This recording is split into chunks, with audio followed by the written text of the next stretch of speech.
Ladies and gentlemen, welcome to the bold analysis.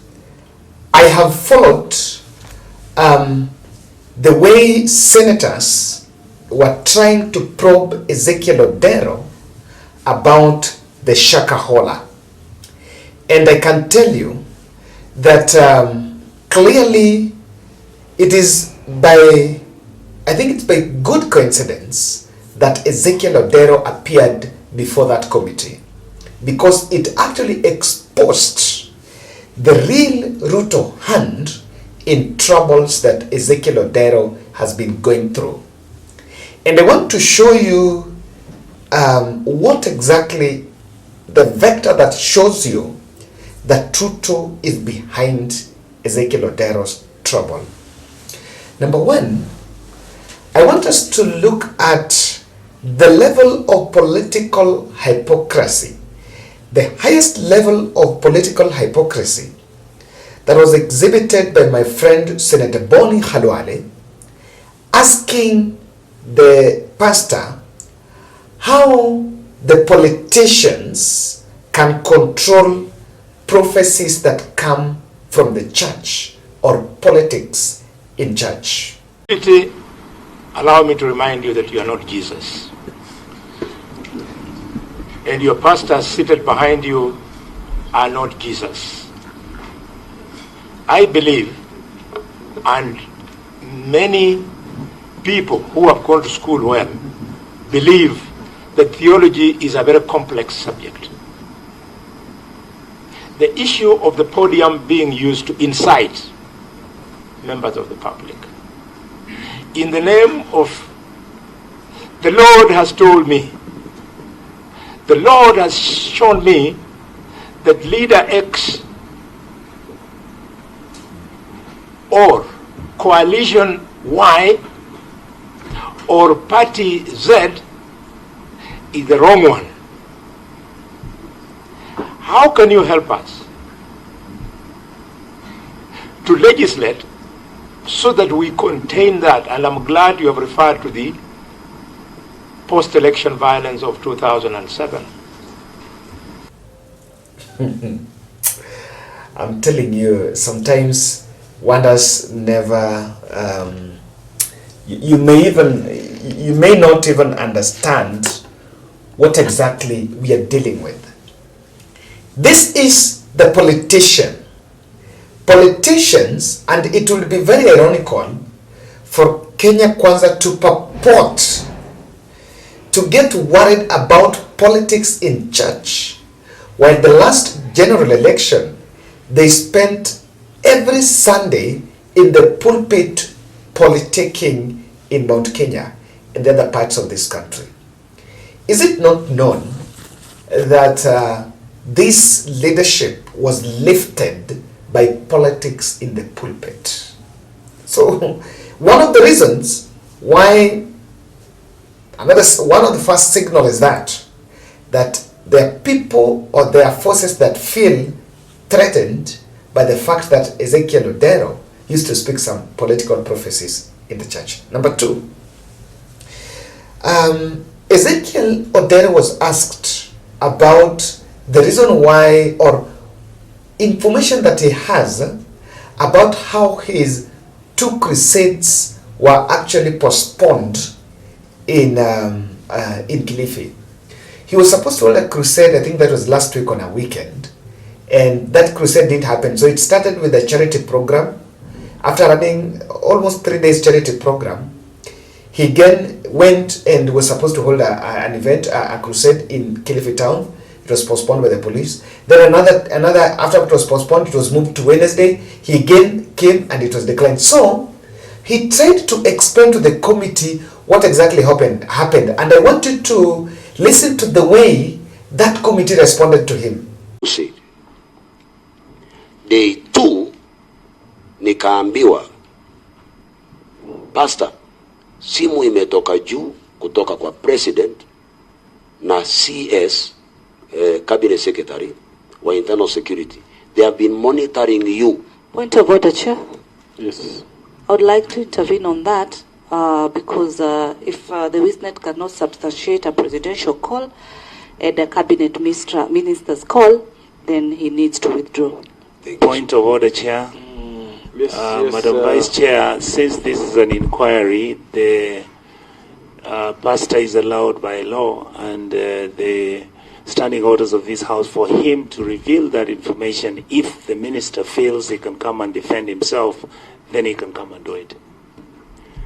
Okay, yes. Yes, Chair. Yes, David, you are calling. David, let David have the floor. Sorry. Thank you for Chairman for allowing a friend of the committee to hold his horses. What I want to say through the chair, Evangelist Ezekiel must be able to put it bare and raw as it is. So that we don't have a country run through phone calls. When a letter is written to the police of an intended meeting, a response should be written to Ezekiel through writing. If the meeting is cancelled by phone call, they have to put it in writing. And that is why immediately he started telling them about Ruto and Kindiki issuing orders. Almost the house went wild, and everyone was out to defend the president. So it also tells you, and this is tied to what Senator is saying, that there are people that did not feel comfortable by the fact that, and of course, that there were orders from above for the church to be closed. Number 3, why would that committee that was just investigating Shakahola have a problem with the fact that Raila Odinga went to visit his church? And he was put to task to explain why Raila Odinga went there. That's how he put it to me. And I was requested, Pastor, Honorable Raila Odinga is from Shakahola, and he would like to see your church because you've been mentioned. I called him at the lawyers. I called them. I asked them, what should I do? And I called my spiritual father, because I believe there is somebody who is above you spiritually, and even in matters law, they should guide me. They told me, Pastor, the lawyers, when he comes, we must be there, so that you don't and he doesn't talk about anything about this issue. And my spiritual father told me, if you tell him not to come, it means you are hiding something. So allow him to come, but follow the rules of the court. So I said, because I have nothing to hide, sir, just come. He came, and I took him everywhere.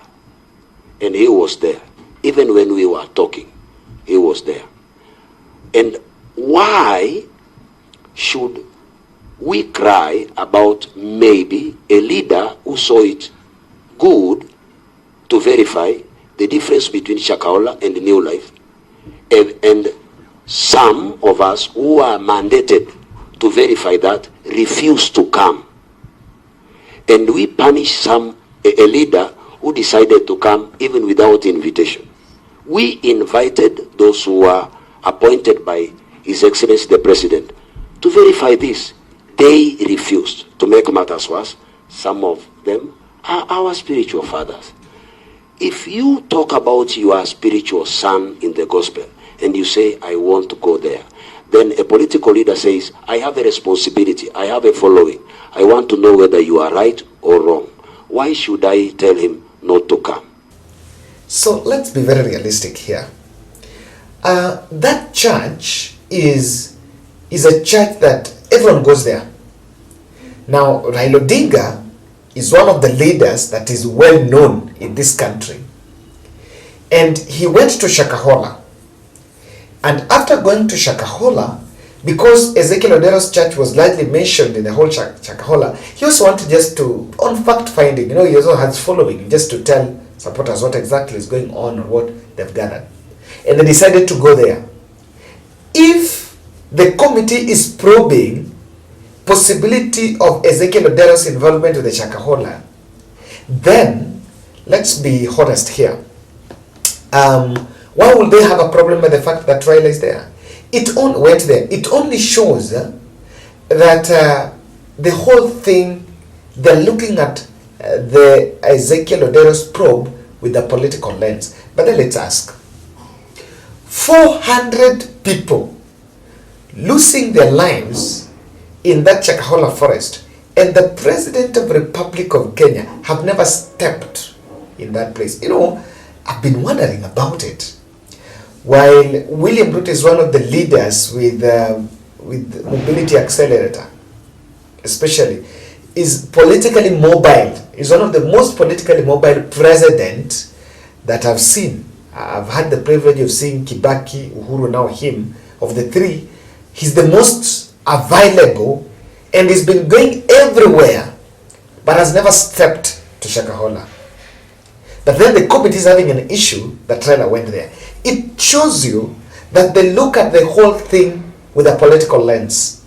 And so, I don't think it is right. You know, the state can negatively profile Ezekiel Odero, but there's a place he softens my heart. Philanthropy. He sponsored children to secondary school. He's been supporting the community, and government can't see that.